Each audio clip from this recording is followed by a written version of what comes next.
Muy buenas tardes con cada uno de los participantes.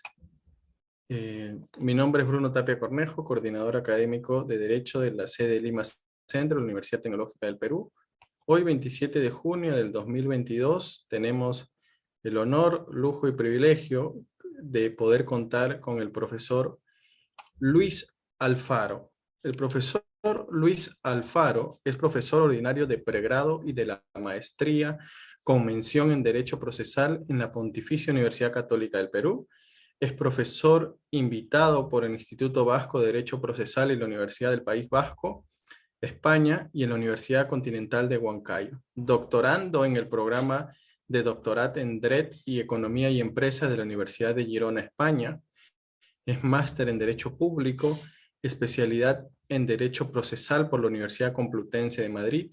Es egresado de la maestría en Derecho, con mención en Derecho Civil y Comercial, y del doctorado en Derecho, ambos por la Universidad Nacional Mayor de San Marcos.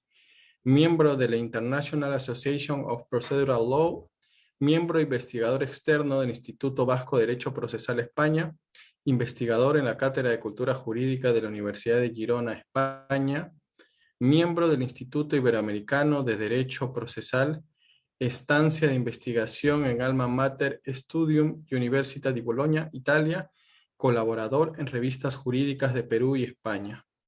Ha sido profesor en la Universidad Nacional Mayor de San Marcos, ha sido juez especializado en lo civil y fiscal provincial civil titular, ambos en el Distrito Judicial del Santa.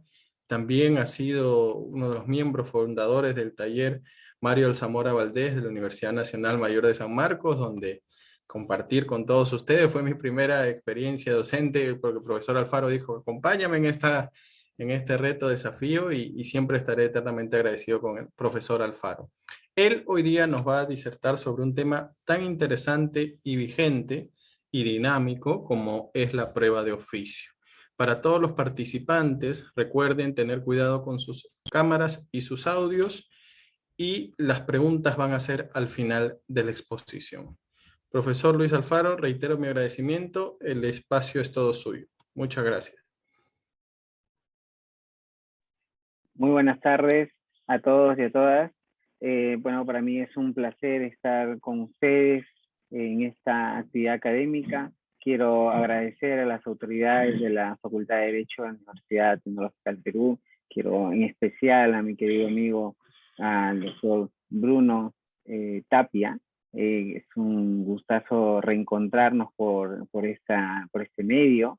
Espero, como hace un momento conversamos, poder reencontrarnos ya presencialmente, como de antaño se hacía, si es que quizás hay tantas cuestiones pendientes que retomar, ¿no? Y que creo que esperemos que ya, no sé si estamos viviendo un post-COVID, pero poder retomar algunas cosas hasta donde se pueda regresar a lo que se puede llamar, entre comillas, normalidad.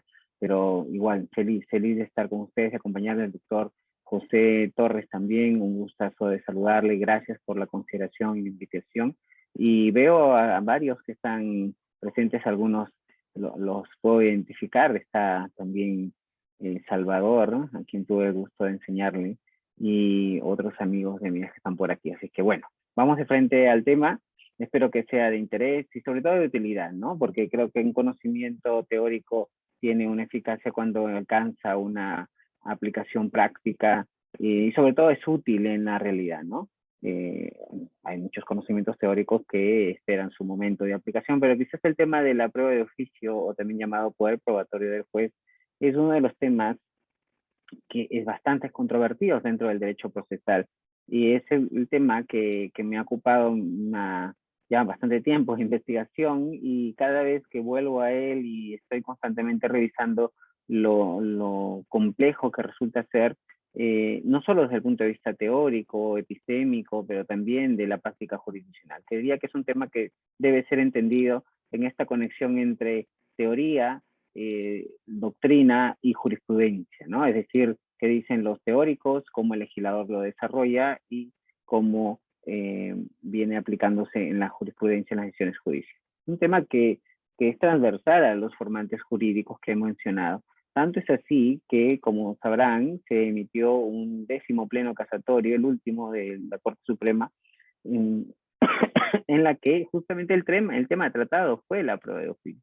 La Corte Suprema estableció 12 reglas al respecto, pero eso es solo como conocimiento general, que entiendo pueden ustedes conocer también.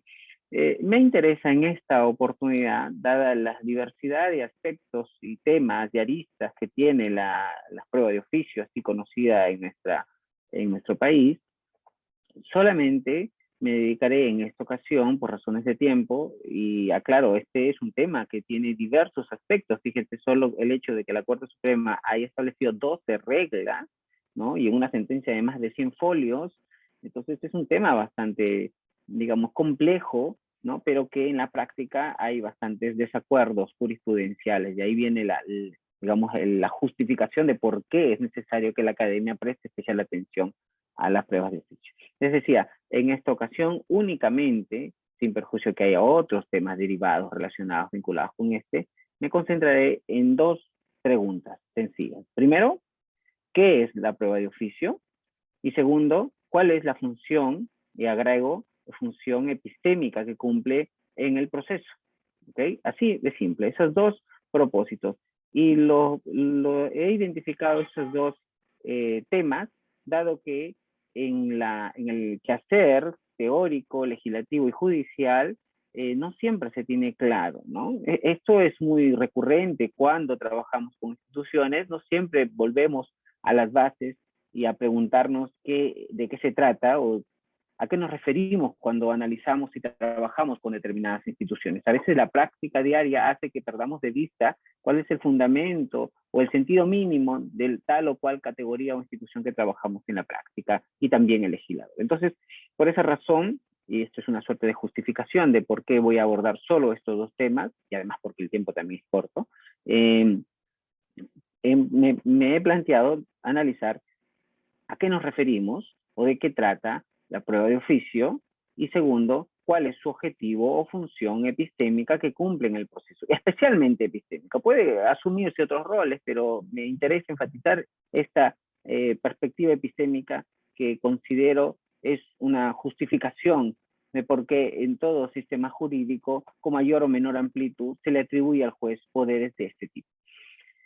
Bueno, comienzo con la primera pregunta, que voy a desarrollarla al menos en tres aspectos. Primero, una explicación de a qué nos referimos cuando hablamos de poder, poderes o potestad, ¿no? La Corte Suprema usa expresiones facultad, por ejemplo, ¿no? Y el profesor Jordi Ferrer también utiliza expresiones facultad para referirse a esta atribución que se le asigna al juzgador para incorporar nuevos elementos de prueba, ¿no?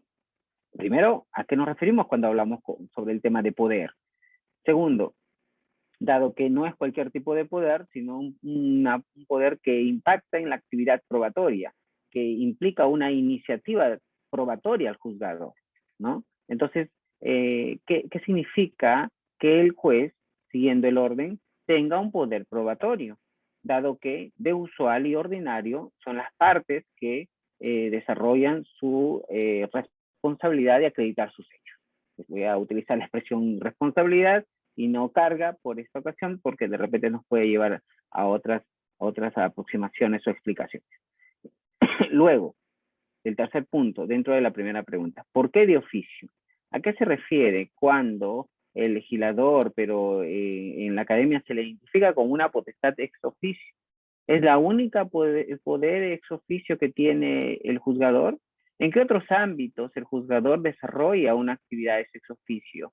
¿Y por qué este poder en particular ha merecido y recibido especial atención por académicos, teóricos y por la Corte Suprema? Entonces, es importante también a qué distinguir y explicar a qué se refiere con un poder ex oficio. Hasta aquí tenemos entonces estos tres puntos que voy a explicar respondiendo a la pregunta, ¿qué es la prueba de oficio? Poder, primer punto. Segundo, probatorio. Y tercero, ex oficio. Primero, entonces, uno de los temas bastante complicados de determinar en la academia es distinguir, si acaso, su naturaleza jurídica. ¿A qué se refiere cuando el legislador utiliza, por ejemplo, expresiones como puede, podrá, ¿no? En otras ocasiones, dispondrá, ¿no? en la academia uno encuentra expresiones en la literatura jurídica, poder, potestad, ¿no? Facultad también. Entonces, en esta variedad terminológica de identificar la naturaleza jurídica de este tipo de atribuciones que se le asigna al juzgador para incorporar elementos de prueba, es necesario distinguirlas, ¿no? Por ejemplo, en la academia, en trabajos publicados por el profesor Jordi Ferrer, al referirse al hecho de que existen diversidad de poderes de carácter probatorio, usa las expresiones facultad, por ejemplo, ¿no? Y la Corte Suprema, por otro lado, en el 10º pleno casatorio que les estaba comentando, también emplea las expresiones facultad.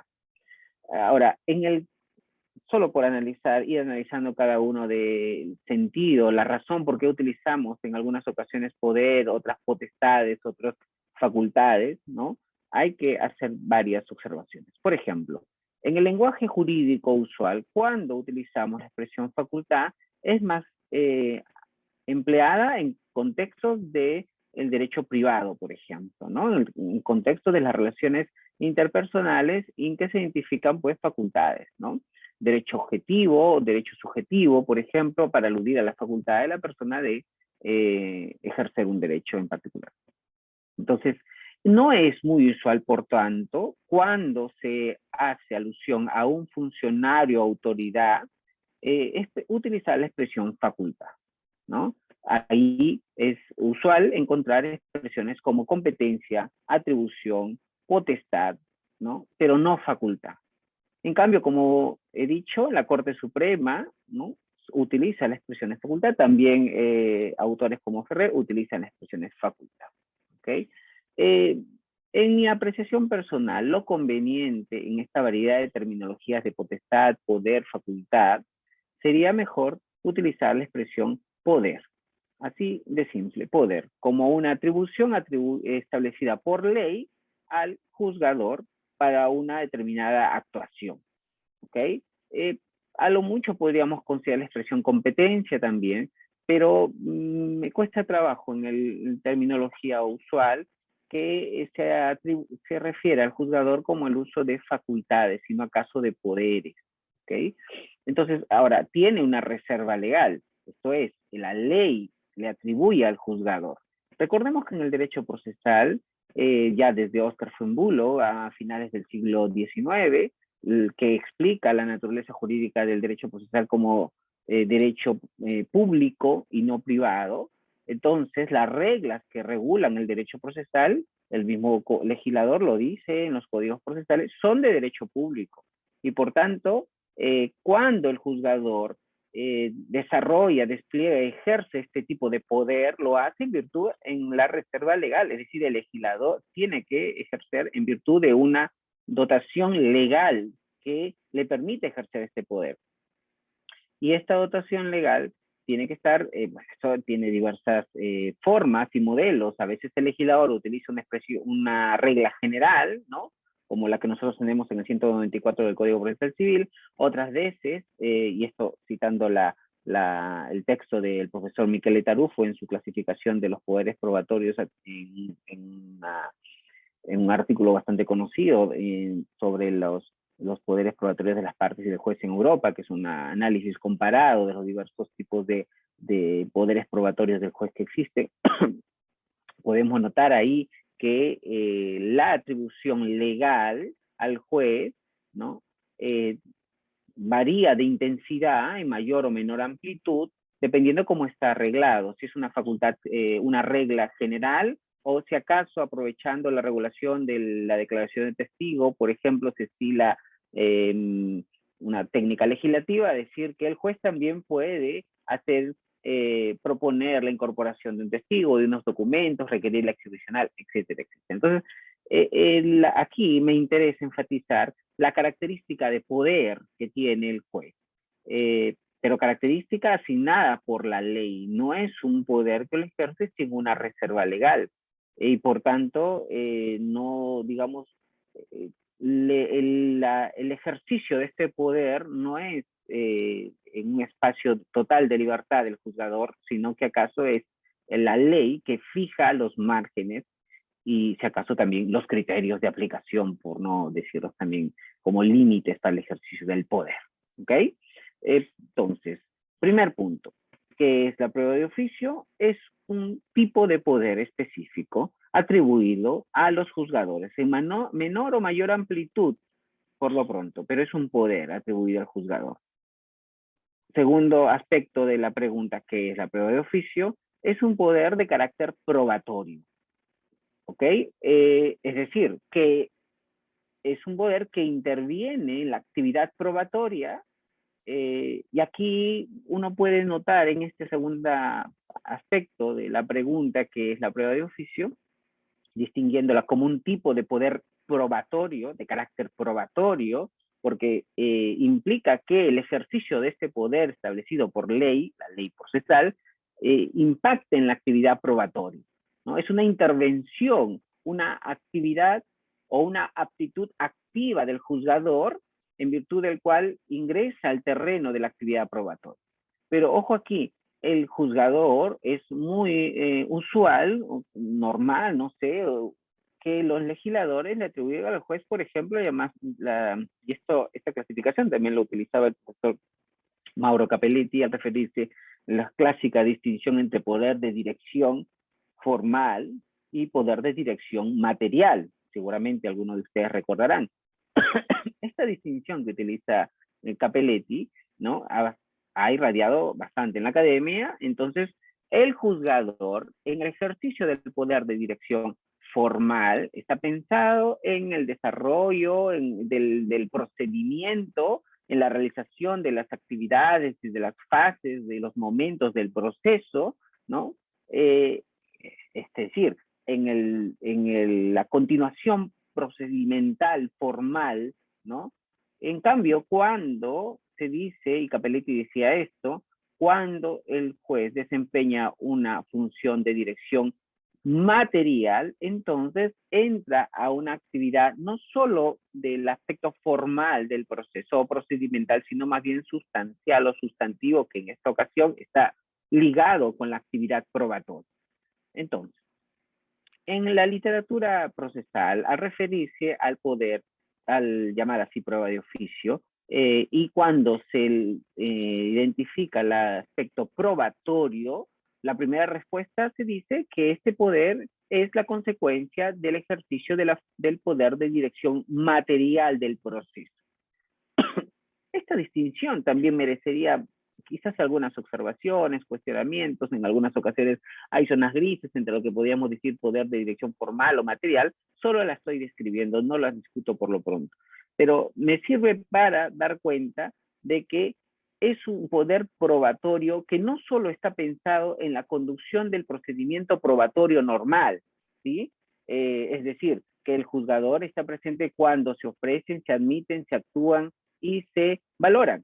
Este es el procedimiento probatorio normal, natural, de todo proceso, indistintamente del modo como está regulado. ¿Sí? Eso no interesa por lo pronto si los momentos más concentrados o dispersos, o etcétera. No, me interesa decir que el poder de carácter probatorio del juzgador que estamos identificando y esclareciendo rebasa solo la dirección formal procedimental de la actividad probatoria, sino que aquí es una intervención con mayor intensidad, ¿ok? Pero ciertamente no es el único poder probatorio. Hay que también ubicarlo en contexto con otros tipos de poderes probatorios. Este poder es ciertamente el profesor Jordi Nieva Fenol, al referirse al interés especial que tenemos los académicos en diversos ámbitos sobre el estudio de las pruebas de oficio, hace la advertencia que no hay que considerar que es el único tipo de poder probatorio. Esta sería una visión muy reduccionista del fenómeno. En realidad hay otros tipos de poderes también, y esto lo dice también Jordi Ferrer. Por ejemplo, y en nuestro sistema procesal lo podemos evidenciar con claridad y normalidad. Tenemos el poder que significa el juicio de admisibilidad o el poder de admitir o rechazar medios de prueba, que es casi en la parte casi inicial del proceso, al cual ciertamente no le prestamos mucha atención, pero es un tipo de poder probatorio. Y diría incluso con mayor intensidad o amplitud que el misma prueba de oficio, porque implica incluso el rechazo de información y datos que liminarmente son presentadas en el proceso. Aquí, este tipo de poder de admisibilidad concurre en casi la mayoría de procesos penales, no penales. El poder de admisibilidad, o llamado juicio de admisibilidad, pero que en buena cuenta es un tipo de poder probatorio, está ahí presente y concurren también con la prueba de oficio. Es muy usual que los sistemas procesales, es muy o normal, llamémoslo así, que los sistemas procesales establezcan también este tipo de poder probatorio. Además, y aunque no se le identifique como tal, pero ciertamente tiene esta cualidad, es aquella situación en donde el juzgador formula las preguntas también a los testigos, a las partes cuando declaran. Esta actividad desplegada por el juzgador bien vista es un tipo de poder probatorio también. Ahí tenemos dos por lo pronto. Es decir, aquel poder en virtud del cual, perdonen que es un poco mal de la tos, el juzgador formula preguntas aclaratorias. Esto también, o en este tipo de poder, también varía de intensidad, ¿no? En algunas ocasiones el legislador le atribuye al juez un poder para formular preguntas genuinamente aclaratorias y otras son desde su propia iniciativa, no solo para aclarar, sino preguntas nacidas de su propia iniciativa.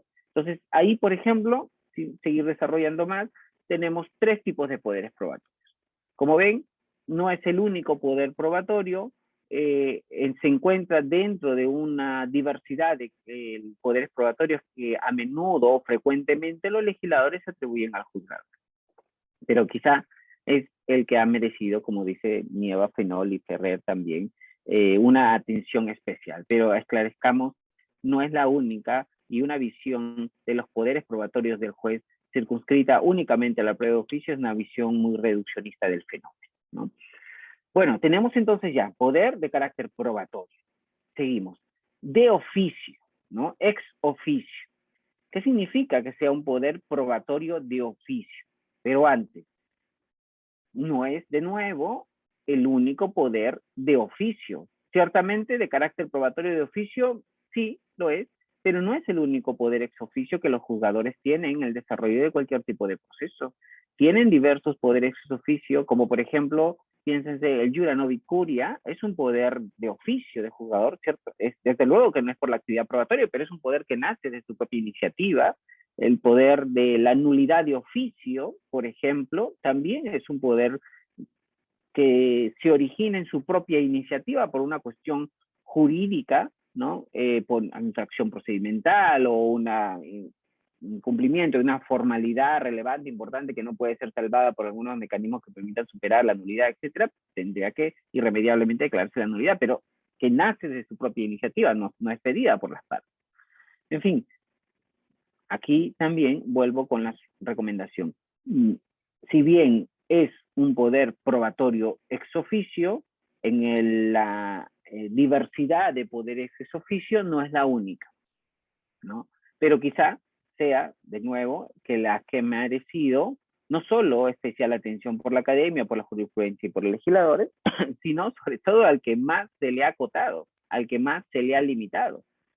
Ustedes pueden revisar el 10º pleno casatorio, se proponen muchísimos límites para el ejercicio del poder, ¿no? Y estos, en cambio, para los otros poderes ex oficio, para los otros poderes probatorios, sobre todo los ex oficio, difícilmente la jurisprudencia le ha recargado de varios límites, ¿no? Entonces, es bueno aproximarnos al concepto de la prueba de oficio desde esta perspectiva, ¿no? Tenemos entonces poder probatorio de oficio, que de hecho es la terminología que sugiero en algunas publicaciones se tenga en consideración o se utilice, ¿no? Porque haciendo la referencia a la prueba de oficio, así dada la nomenclatura legal, ¿no? No, a mi consideración, no es suficientemente explicativa del fenómeno, ¿no? No tiene este rendimiento explicativo. Por el contrario, creería que la denominación prueba de oficio puede inducir un error a los justiciables y a los jueces también, en el sentido de que parecería que es una suerte de tipología de tipos de pruebas, pruebas de parte y pruebas de oficio, cuando en estricto la prueba en el sentido de medios de prueba, está claro que la prueba es una noción polisémica, pero aquí no utilizo el sentido de prueba como medio o como evidence en el sistema del common law, alude a una serie de datos e informaciones que las partes presentan al proceso. No interesa finalmente a quién va a perjudicar o beneficiar la información que es aportada y que constituirá todo el material probatorio, y esto a partir de, si quieren sumar aquí, el llamado añejo principio de adquisición o comunidad de pruebas, ¿no? Que importa de que indistintamente de quién presentó la información o el dato contenido en los medios de prueba, todo pasará a un material probatorio que será luego valorada por el juzgador de manera individual y luego holística, pero en buena cuenta todo el material probatorio. Entonces, hay que tener mucho cuidado aquí. Cuando el legislador dice prueba de oficio, no pensemos que se trata de un poder o una prueba especial del juzgador, porque se ha advertido jurisprudencia en donde se ha visto que la información o el medio de prueba incorporado como oficio ha tenido y ha merecido un tratamiento especial, si acaso privilegiado, ¿no? Y esto no tiene que ser así, porque aunque se incorpore esta información, el testigo o dato o documento, pasará a ser parte de todo el material probatorio disponible para el juzgador, indistintamente de cómo se han incorporado. ¿Okay? Esto tengamos claro. Por eso que el nombre de prueba de oficio no parece estar muy, a mi consideración, muy esclarecedor. Máxime, sí, también parecería que excluiría la posibilidad de participación de las partes cuando hablamos de prueba de oficio, es decir, un poder exclusivo, excluyente de las partes, exclusivo del juzgador. Y cuando, pues en el marco de un Estado constitucional, los poderes que impliquen decisiones sorpresas están vetados por modelos de proceso que aspiran a tener un modelo constitucional. Decía el profesor Andolina, a un proceso civil, por ejemplo, que aspira a ser coherente con un modelo constitucional del proceso, debe ser cauteloso, entre otras cosas, sobre los principios procesales como el contradictorio. Y claramente en el tema de los poderes probatorios ex oficio, si bien es aceptado por muchos sistemas procesales, es justamente porque se debe desarrollar y articular con la participación de las partes. No es exclusivo ni excluyente a la participación. De nuevo, por tanto, este nombrecido de poder, prueba de oficio, no parece ser muy, muy esclarecedor, ¿no? Aquí podríamos también hacer alusión al derecho comparado en diversos modos como se le ha denominado, ¿no? Por ejemplo, en España, en la antigua ley de enjuiciamiento civil de 1881, lo llamaba diligencias para mejor resolver, más o menos lo que utilizábamos en el Código de Procedimientos de 1912 también. Ahora tienen sus diligencias finales, aunque con algunos matices, es en cierto grado un tipo también de iniciativa probatoria del juez. En fin, entonces, y aclarando aquí, poder probatorio con las distinciones que hemos hecho, ex oficio. Pero tengamos claro, en la práctica, aunque la versión, digamos, original de decir de oficio implica que nazca del propio juzgador, en muchas ocasiones los abogados presentan escritos, ¿no? Con clásica terminología de tenga en cuenta para mejor resolver, ¿no? Tenga en cuenta su oportunidad. Y curiosamente los secretarios así responden, algunos, ¿no? Lo proveen, se tendrá en cuenta en su debida oportunidad, lo cual no significa absolutamente nada, no nos dicen si va a ser valorado o no. El problema es, reitero, que la base de esta iniciativa probatoria es que nazca desde el mismo juzgador, ¿no? Que se origine de su propia idea a partir de ciertos criterios y pasos a seguir como la base de la insuficiencia probatoria, a partir de las fuentes de prueba y ejercida mediante el contradictorio, etc., ¿no? Una serie de criterios a seguir. Hasta ahí, ¿qué es la prueba de oficio? A partir de 3 categorías que pueden ser útiles. No se agota aquí esta explicación, ustedes pueden ampliar, pero diría que los 3 elementos que concurren cuando hablamos de prueba de oficio son poder, con todas las variantes que hemos dicho, de carácter probatorio, no es de otro tipo de poder, pues desempeña diversos tipos de poderes, pero lo que nos interesa para definir la institución en cuestión es de carácter probatorio. Segundo, de oficio, dado que nace de su propia iniciativa a partir de ciertos supuestos o criterios establecidos también por el legislador y ahora mismo delineados por la Corte Suprema en el 10º Pleno Casatorio. Y paso ahora a identificar cuál es su función, o al menos cuál es la función que convendría, y esto quizás sea un discurso prescriptivo, pero convendría tenerse en cuenta, ¿no? Y digo prescriptivo porque es lo que debería ser considerada en el sentido no descriptivo, porque no podemos desconocer de nuevo, siempre en esta relación de teoría, práctica y legislador, que en la práctica, en más de una ocasión, el uso de las pruebas de oficio es utilizada para 1000 cosas, que no siempre son acordes al objetivo que podría ser más útil o que podría ser más relevante para la decisión final.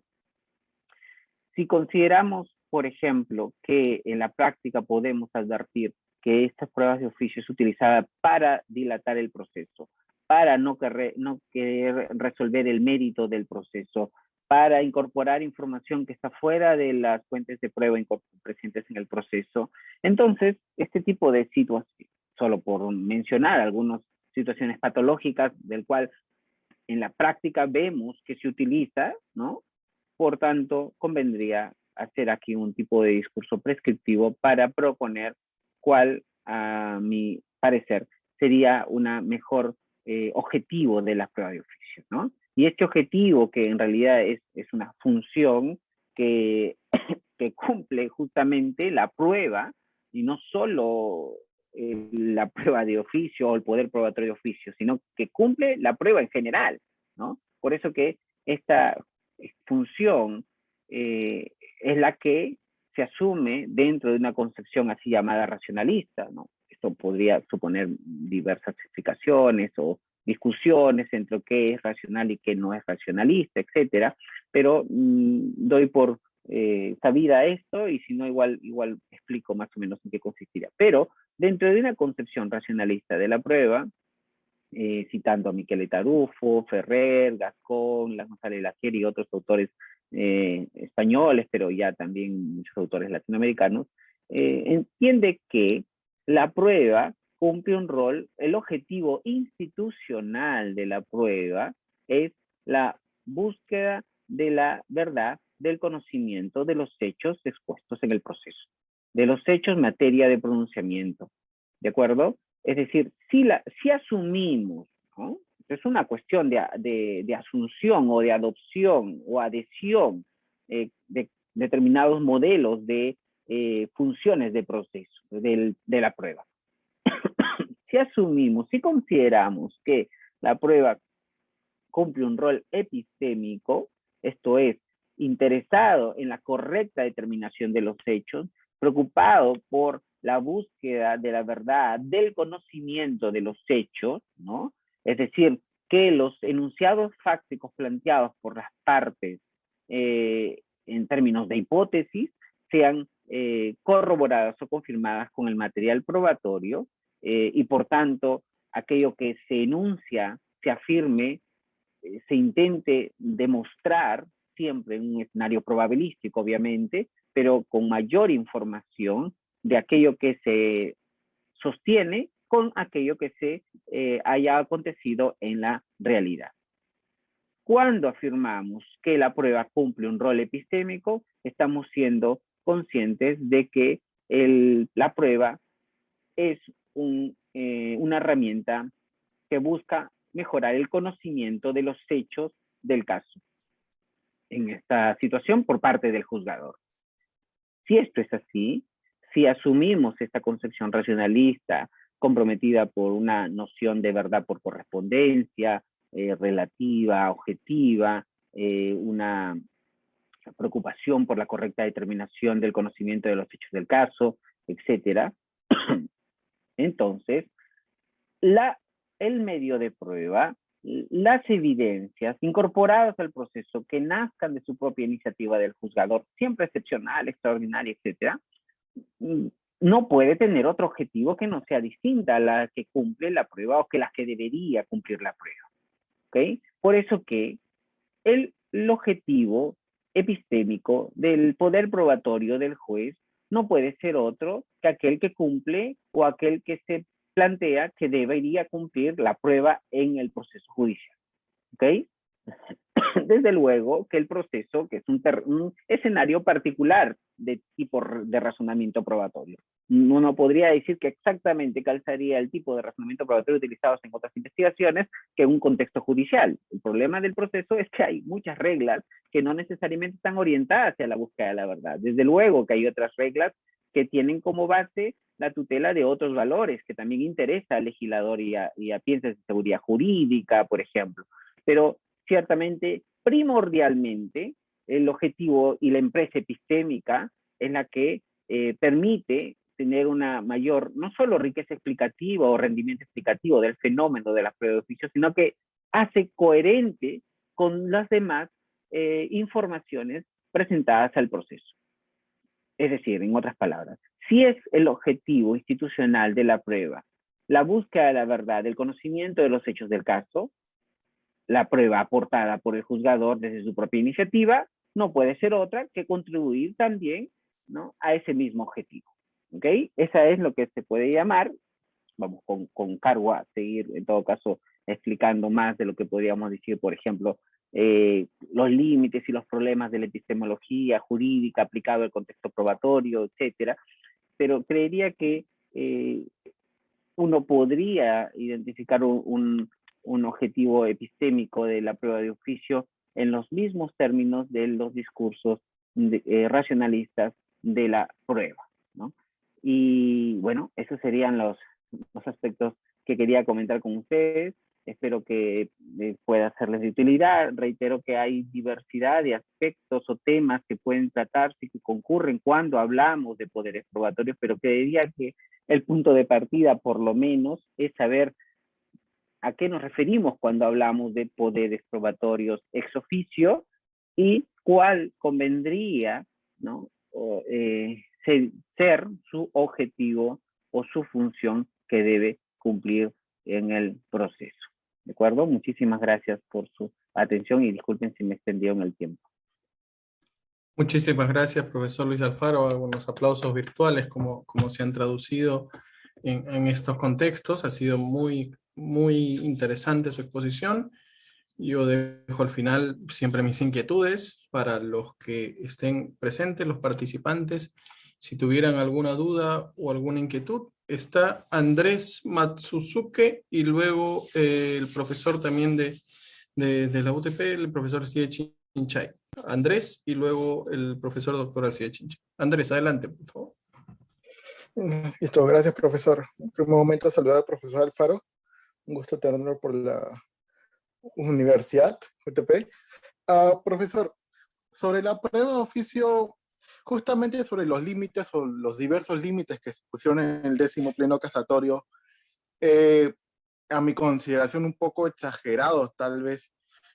¿Usted considera que ello tenga que ver también con la visión que tienen también nuestro sistema o nuestros jueces, por lo menos nuestros jueces del proceso? Ya que si es que vemos el pleno casatorio justamente sobre la función del proceso para llegar a una verdad, ni siquiera están de acuerdo o definen una posición sobre qué verdad se habla, ya que hablan sobre la verdad por correspondencia, sobre la antigua visión de la verdad procesal.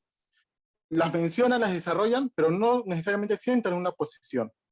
Y tal vez ello vaya de la mano con estos límites que ponen. Al no tener una posición clara sobre ello, ¿usted considera de que ello afecte a que la prueba de oficio pueda tener ese impacto o pueda tener ese impacto o todo ese impacto que debería tener bajo un uso correcto?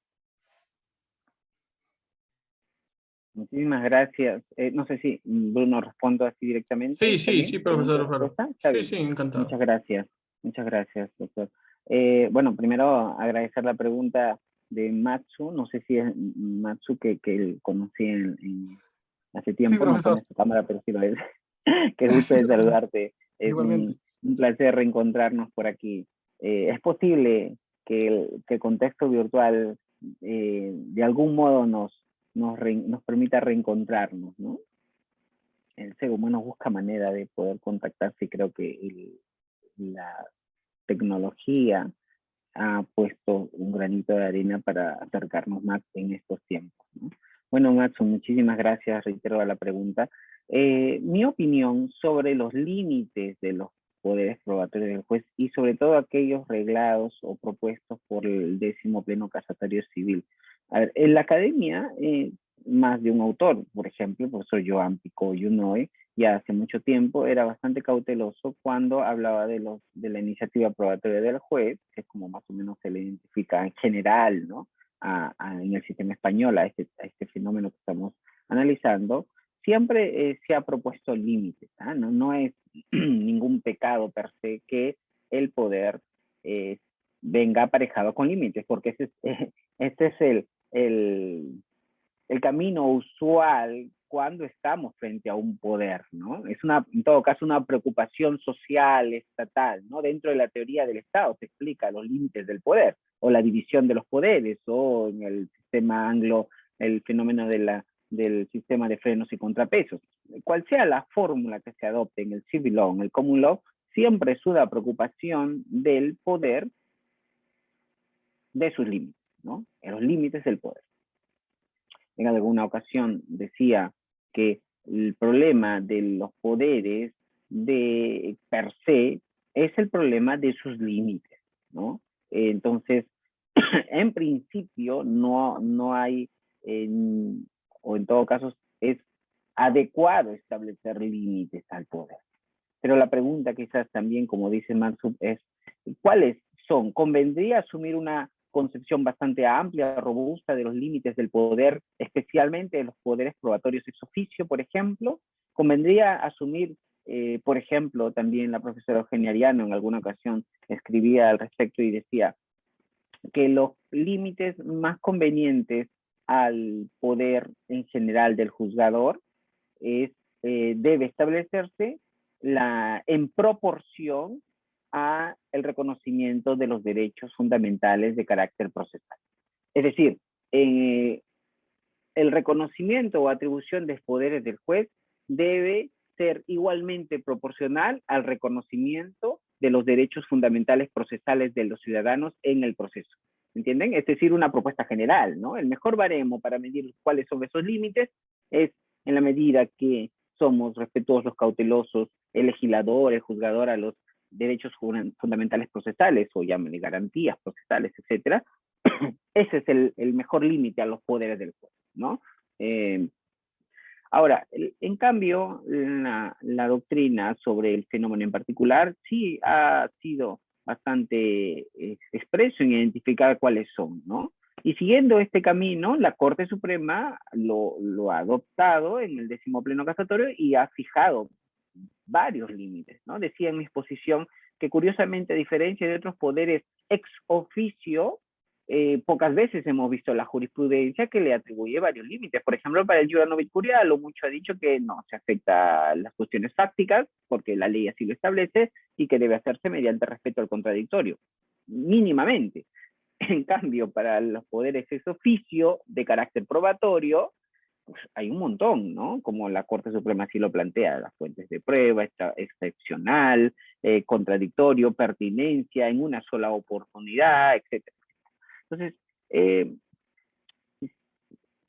vamos, cuando la Corte Suprema establece reglas de este tipo, y perdonen que haga la comparación, pero es que la Corte Suprema se convierte en una suerte, diría el profesor Mauro Capelletti, de actividad de jurisprudencia, ¿no? Es decir, una suerte de establecer reglas de carácter vinculante análogas a lo que hace el legislador. Entonces, cuando el legislador establece reglas, debe tener en cuenta criterios también comportamentales, es decir, establecer incentivos a un tipo de práctica o criterios que desalienten otros tipos de actividades, ¿no? Entonces, esta tendencia a establecer límites demasiado amplios, extensos, ciertamente, Matsu, para todos y todas, puede jugar en perjuicio del ejercicio de la prueba de oficio, ¿no? No uno de los pocos casos en donde la Corte Suprema, pero la academia y la jurisprudencia también hemos ido estableciendo varios límites, con camisas de fuerza para que el juzgador de preferencia, no sé si el mensaje general es que no lo utilice. ¿Ok? Entonces, ahora, mi punto de vista ahí es que el problema, decía, de que no va por el hecho de ser demasiado rígidos en establecer una serie de criterios de aplicación, ¿no? De límites, que le hagan ya impracticable, esa es la preocupación, ¿no? Sino criterios que realmente sean relevantes, ¿no? Y hablando de ello, y con esto cierro la pregunta, es, por ejemplo, mi preocupación en las reglas establecidas por el 10º pleno casatorio en este mismo escenario de los límites, es el tema del contradictorio. Diría que es el principal límite, el principal criterio articulador de la prueba de oficio, que ciertamente no, a mi parecer, no ha sido tratada muy cuidadosamente cuando la Corte Suprema dice puede ser diferido o previo, dependiendo de la naturaleza del proceso. Es casi una regla muy general e indeterminada, ¿no? Entonces, no abona a mejorar los límites. Y entre todos estos límites, diría que al cual debió dársele especial atención es el límite del contradictorio. No sé si diría que es el único o el más relevante, o de repente los otros límites pueden prescindirse, pero ciertamente la Corte Suprema referirse al límite del contradictorio, creo que está en la 4ª, creo, regla, no ha sabido, a mi parecer, tratarla con mucho cuidado. Nada más, muchas gracias. Muchas gracias, profesor Luis Alfaro. Doctor Alcide Chinchay, adelante, por Bien, favor. gracias, profesor. Quería felicitarlo por su excelente conferencia. Yo soy dado, digamos, un poco a la práctica del proceso penal, y allí el proceso penal peruano ha tenido una contaminación que creo que en menor proporción ha sufrido el proceso laboral, y creo que ya no la va a sufrir el proceso civil, que también va rumbo a una oralización. Y esta contaminación se llama litigación oral, ¿no? O sea, como hubo un desconcierto sobre cuál es el significado del Código Procesal Penal, vinieron unos extranjeros y nos trajeron una prédica que ellos la difunden en todas partes, ¿no? Y la predican igual, con los mismos términos, en Bolivia, en Ecuador, en Perú, en Panamá, etcétera, ¿no? Como si todos nuestros códigos fueran igual. Entonces, usted no desconoce que la litigación postula un tema pues bastante adversarial, que no es, digamos, el sistema que nosotros tenemos en procesal, en ninguna de nuestras ramas, ¿no? Ni en lo civil, ni en lo penal, ni en lo laboral, ni en lo contencioso administrativo. Este enfoque adversarial le quita al abogado, le quita al litigante este rol de auxiliar de la justicia, y por lo tanto relativiza sus deberes de lealtad y veracidad. Y un poco que se le autoriza a que su objetivo no sea la verdad, lo que él viene a traer es su interés. Entonces presenta un panorama no de acuerdo con la verdad, sino de acuerdo con el interés. Quería plantear esto, profesor, porque probablemente el elemento común puede ser un elemento común al objetivo del proceso, pero no es común al objetivo del abogado. El abogado no está, o no necesariamente está, para postular la verdad, está para postular el interés de su patrocinado. Y esta pregunta iba pues entonces a si la palabra es correcta, o sea, si es que el proceso, ya como institución dada por el Estado, es la verdad, tiene como objetivo la verdad, y el juez también tiene como objetivo la verdad. Si debiera usarse la misma palabra que se usa para la herramienta que usa la parte, que no busca la verdad, lo que busca es hacer prevalecer su interés, su pretensión procesal.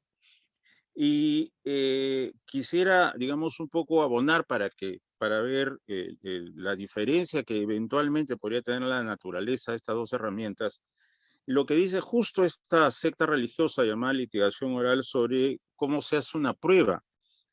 Ellos hablan de proposiciones fácticas previas. Entonces, prueba no es, vamos a ver si tal vez, quién sabe, a lo mejor, demostramos que Juan estuvo en la escena del delito al momento que ocurrió el crimen. Si no es una cosa como, señor juez, yo le voy a probar que Juan estuvo presente en la escena del crimen al momento de ocurrir el ilícito a través del testimonio tal y a través de un vídeo de una cámara de seguridad, ¿no? O la defensa, ¿no? Yo le voy a probar, señor juez, que mi cliente se encontraba al momento de los hechos en otro lugar. Y esto lo demostraré a través de vídeos de cámaras de seguridad, a través de su geolocalización, de su celular, etc. Entonces, según la litigación, la prueba siempre tiene esa carga ya preestablecida, ¿no? O sea, yo ya afirmo qué es lo que va a demostrar la prueba, y no es que vamos a toda la prueba a ver qué dice, ¿no es cierto? Que creo que esa sí es la meta de la prueba de oficio. El profesor San Martín en una conferencia el año 15 da un ejemplo, y el ejemplo era que todos los órganos de prueba mencionan que en el lugar donde hubo un robo estaba presente una viejita, ¿no? Que como la canción de Miki González vendía chicles, cigarrillos, caramelos, toffees, menta, fósforos. Pero a pesar de que la menciona el agraviado, la menciona el imputado, la mencionan los testigos, a nadie se le ocurrió traer a la viejita. Y así, literalmente dice el doctor San Martín, que venga la vieja, pues. Y él dice, yo no estoy contaminando mi imparcialidad porque yo no sé qué cosa va a decir la vieja. Y quería, así, y literalmente lo dice, así las palabras del doctor San Martín. Entonces quería ir justo a eso. Se supone que según litigación oral, yo no puedo decir que venga un testigo, pues no sé qué cosa va a decir. Bueno, algo dirá, pues, ¿no? Y si dice algo útil, bueno, lo aprovecharemos en el proceso, ¿no? Según la litigación, yo ya tengo que decir cuál es el contenido de información que me va a traer la prueba. Y eso lo diferenciaría de la prueba de oficio. Y como dice el doctor San Martín, cuando yo hago actuar prueba de oficio, no sé qué información en concreto me va a proporcionar. En ese sentido, creo que la prueba de oficio, por lo menos en lo penal, se parece más a un acto de investigación que a un acto de prueba. No sé qué opinión le merecerán estas consideraciones, mi estimado. Muy bien, muchísimas gracias por bueno, la pregunta, pero también las consideraciones que nos ha traído. Varias cosas, ¿no? Yo he tomado nota, que de repente no habría mucho tiempo para explayar. Lo primero que debo decir es que comparto mi apreciación cautelosa, casi escéptica, de la eficacia in totum de la litigación oral en general, ¿no? El profesor Duche y Beitelman tienen un trabajo sobre litigación oral que creo que son unos trabajos que seguramente hay otros que pueden tener una mejor explicación de lo que implica, significa y cuál es el aspecto útil y no útil de la litigación oral. Dice, por ejemplo, que un desarrollo de la litigación oral es la otra cara de la moneda de una buena formación en la teoría del proceso. Es decir, a veces se piensa que la litigación oral inicia y termina con una serie de prácticas o actividades o técnicas alejadas de una formación rigurosa en teoría del proceso o en la base del derecho procesal. Entonces, no me animaría a decir que toda la litigación oral per se no es muy útil o no se puede utilizar en el proceso, pero sí diría que por sí sola, ¿no?, puede llevarnos a un camino bastante peligroso, ¿no? Y diría reconducida a solo unas meras prácticas y técnicas alejadas de un conocimiento y una buena teoría, que es la combinación perfecta, ¿no? Entonces, en ese sentido, una litigación oral adecuada, correcta, ¿no?, debe ir de la mano con una buena formación del razonamiento jurídico, razonamiento probatorio específico y una buena base de teoría del proceso, ¿no?, sin la cual la litigación oral termina siendo una serie de prácticas o discursos o técnicas sin objetivo claro, ¿sí? Aquella preocupación por los teóricos y procesalistas de la primera parte del siglo pasado o la segunda parte de Denti, Capelletti, entre otros, mirando de que el proceso no sea solo una mera práctica sin un contenido, ¿no? Puede también estar pasando, ¿no? De modo que, para cerrar este comentario de la litigación oral y vinculando con la actividad probatoria, cuando se propone que el contexto de litigación oral vinculado a las técnicas específicas de alegato de apertura, cierre, clausura, teoría del caso y todas estas técnicas, que per se no es que estén mal, sino el problema es cómo se utiliza, cuál es el objetivo o por qué se utiliza, ¿no? Porque uno podría extrapolar esta misma observación al uso de la oralidad y la escritura también, ¿no? Es decir, la pregunta es, ¿cuál de estas formas, técnicas, criterios, tienen mayor rendimiento para lograr el propósito que uno asigna o reconoce al proceso judicial? Esa es la lógica.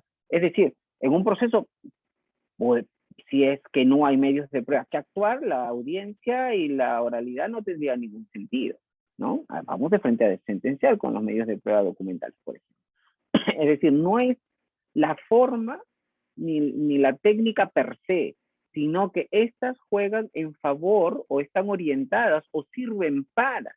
Al fin y al cabo, el proceso es también, aunque un sistema de garantías, aunque tutela de derechos fundamentales o situaciones jurídicas materiales, un medio, un instrumento, no es un fin en sí mismo. Sus técnicas lo son menos también. Están orientadas hacia un objetivo, ¿no? Entonces, eso quería decir. Bueno, podría decir más cosas, pero ciertamente comparto las observaciones, los cuidados, la cautela que debemos tener en cuenta también en el proceso civil, ¿no?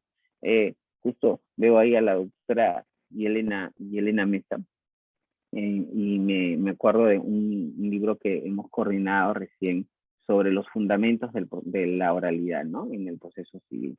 Y ese es el llamado de atención, ¿no? Que tengamos en cuenta a la oralidad de una manera crítica, reflexiva, ¿no? No solo como una cuestión tendencial, sino profundizar en los fundamentos, ¿no? ¿Cuál es la base? ¿Cuál es la ideología mejor? Pero en buenos términos, ¿no? No ideología en sentido extremo, sino en sentido de cuál es el trasfondo, ¿no? Los fundamentos que están detrás de la oralidad y la escritura. Y yo diría, debería añadirse ahora, detrás del tipo de comunicación también virtual. No solo la comunicación oral, escrita, sino también ahora mismo la comunicación virtual. Ventajas, desventajas, cosas que mejorar, coherencia con garantías procesales, de acceso a la justicia. Tantas cosas se puede hablar ahora mismo que merecerían otro libro sobre los fundamentos de la comunicación virtual en el proceso civil. Por ahí pueden titular un libro con estos términos. Luego, en cuanto al objetivo del proceso, comparto también la idea. Ya el profesor Tarufo también mostraba su cuidado al decir de que respecto de las partes, a considerar que su actividad está orientada, de los abogados de las partes, también de las partes, ¿no? Están orientados hacia la búsqueda de la verdad, no necesariamente, ¿no? Ellos, pues los abogados, estamos para defender los intereses y para ejercer la defensa de nuestros patrocinados en el marco de la ley y la Constitución. En cambio, pero no descartamos la posibilidad de que las partes puedan también estar interesadas en que en el marco de la defensa de los derechos de sus patrocinados puedan ser coherentes con la correcta determinación, preocupándose por la correcta determinación de los hechos del caso y la búsqueda de la verdad. Pero digamos que en pocos casos puede uno encontrar esto, ¿no? Sin embargo, para el decisor, para el titular de la función judicial, para el Estado mismo personificado en el juez, sí es muy relevante que pueda considerar el objetivo primordial, ¿no? La función primordial de la correcta determinación de los hechos. Ahora, cierro con esto. Aunque disculpen que sea muy sintético en esta explicación porque podría ampliarse más y de repente el tiempo no nos permite, pero esta concepción racional de la prueba es clave en establecer que el objetivo institucional de la prueba en general y las pruebas de oficio en especial es la búsqueda de la verdad, del conocimiento de los hechos del caso, ¿no? No es una verdad absoluta, no es una verdad subjetiva, ni es una verdad, digamos, a toda costa, ¿no? Es una verdad relativa, objetiva, por correspondencia, ¿no? Pero si acaso, profesor, por ejemplo, Damasca decía, si es que, y esto lo dice también Robles, si es que la concepción de la racional de la prueba que tiene como aliada la búsqueda del conocimiento de la verdad de los hechos del caso es para algunos media complicada de determinar, dado que el concepto de verdad ciertamente puede asumir dificultades en establecerla, aún en la filosofía del derecho, que entendemos por verdad, la que se utiliza o la que Tarufo, Ferrer, González Lagier, Radina Gascón, entre otros, utilizan el concepto o la teoría de la verdad por correspondencia, pero ciertamente no es la única. Pienses en el coherentismo, entre otras. Si es tan dificultosa el concepto de verdad, por ejemplo, hay quienes prefieren hablar, por ejemplo, de la correcta determinación de los hechos. ¿Sí? La correcta determinación de los hechos. Aún el concepto mismo de justicia, que el mismo Tarufo hablaba de que una decisión judicial es justa en tanto que la decisión está orientada a la búsqueda de la verdad. Esa misma premisa es también un espacio de debate y controversia, pero algo que no se puede negar, y con esto cierro la respuesta, es que el juez, como representante del Estado, debe preocuparse no solo para motivar la sentencia respecto de las cuestiones jurídicas, sino también una correcta justificación de la premisa menor. Es decir, una correcta justificación de los hechos. Y ahí está la tarea.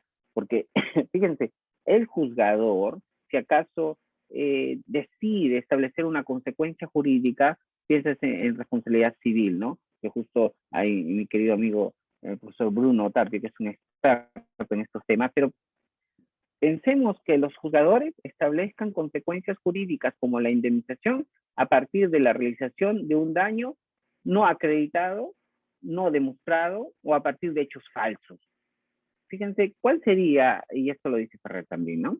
¿Cuál es Diego de Ibeki llama esto, la función motivadora o motivacional del derecho mismo? ¿No? Porque lo que está en juego aquí no solo es el proceso, ¿no? Sino la legitimidad misma del derecho, en este rol que lo hemos encargado, es decir, como instrumento orientador de las conductas de las personas. Podría uno decir que podría deslegitimarse el mismo derecho, si acaso el juzgador, el garante de la aplicación del derecho, aplica consecuencias jurídicas y establece indemnizaciones a partir de daños no acreditados o fijados a partir de hechos falsos. ¿Sí? Entonces, ¿cuál es lo correcto? Es que se establezcan las consecuencias jurídicas que el derecho ha prometido a partir de la base de hechos probados. Y estos hechos probados tienen que ser a partir de hechos que correspondan a lo que aconteció en la realidad. Y para esto, al menos en términos de probabilidades, tiene que haber un alto grado de probabilidad para demostrar que esto ha sucedido y, por tanto, establecer la consecuencia jurídica. Y de este modo, entonces, el derecho mismo se legitimaría o se ve legitimado en este objetivo de orientador de conductas que se le identifica al mismo derecho, ¿no? Esa sería mi respuesta. Desde luego, muy sintética y muy resumida. Podemos seguir hablando más sobre esto ahí. Es muy interesante y muchas gracias por la pregunta. Muchísimas gracias, profesor Alfaro, por su tiempo, por su amabilidad. Sé que podríamos seguir reflexionando, pero no queremos abusar de su tiempo, por supuesto. Queremos también que quede como pendiente para una próxima oportunidad. Esperemos que sea presencial, si no será virtual. Recomendarles a todos los presentes 2 libros que son muy interesantes. Hay muchos más del profesor Alfaro, que ha coordinado también con la profesora Yelena Mesa, que también es de nuestra Universidad Tecnológica del Perú. 2 libros del profesor Alfaro que ayudan muchísimo para complementar, por cuestiones de tiempo, la tan extraordinaria ponencia, como es El principio de audiencia, evolución e influencia en el proceso civil, de la editorial Bosch, del año 2014, sobre todo para fortalecer la contradicción, el principio de contradicción, el principio de audiencia, que el profesor Alfaro como suelen ser sus textos provocativos para seguir pensando y reflexionando, que nos motiva muchísimo en la academia, y por supuesto el libro que seguramente todos, si no es que mañana, muy muy pronto, deben leer, La iniciativa probatoria del juez, racionalidad de la prueba de oficio, de la editorial Grisley del año 2017, que también tiene, por supuesto, otros artículos y otras ponencias que lo podemos ubicar por red. Profesor Alfaro, desde la Universidad Tecnológica del Perú, reiteramos nuestro agradecimiento, espero que sea primera de muchas, que la podamos invitar, seguir pensando, reflexionando, y es esto el espacio de la academia que necesita. Muchas gracias y le doy para las palabras finales. No, muchísimas gracias a ustedes, gracias a ti, estimado profesor Bruno Tapia. Estoy muy feliz de estar reencontrarme contigo, con los profesores aquí de la Universidad Tecnológica del Perú, y espero volver pronto.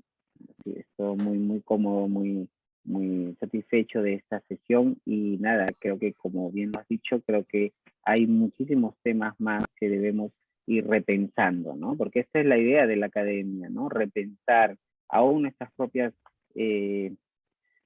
metacogniciones de temas que uno le da por sentado, ¿no? Siempre digo esta clásica objeción hegeliana, ¿no? De aquello que damos por conocido es cuando realmente desconocemos, ¿no? Entonces, que no incurramos en esto, y yo creo que estas actividades que están organizando tienen este objetivo, ¿no? De repensar, reflexionar, volver al conocimiento base para ver cómo estamos trabajando en la actualidad. En este caso, muchas de las ideas siempre van en constante evolución y cambio, ¿no? Fuera de ello, muchísimas gracias